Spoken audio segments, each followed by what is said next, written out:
अस्सलाम वालेकुम दोस्तों, तुसी वेखदे पे हो पाक पतनकाउस ते मैं तुहाडा दोस्त अहमद फराज। लो जी माशाल्लाह लाखी गां क्रास सेल हो गई।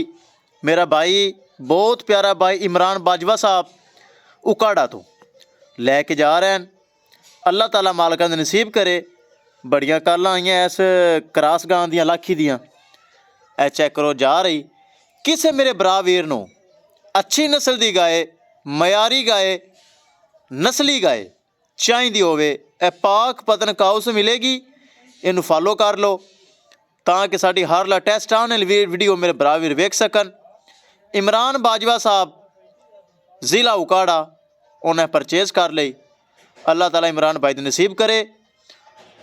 बड़ी क्लास दी माशाल्लाह गां ये सेल हो गई।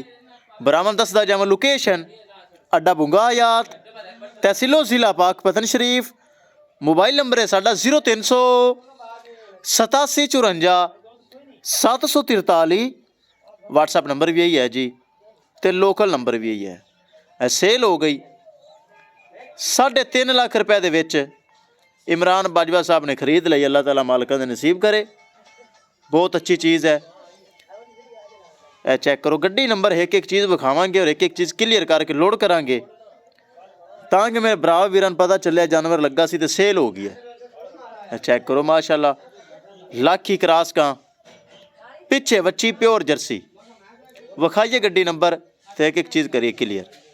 लो जी चेक कर लो किसे मेरे भरा वीर नूं मजीद जानवर चाहिदा होवे बाएतमाद और भरोसे नाल परचेज कर सकता है।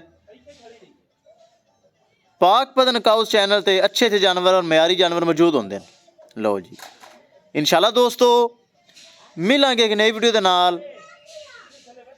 अपने फराज दोस्त नूं दे इजाजत।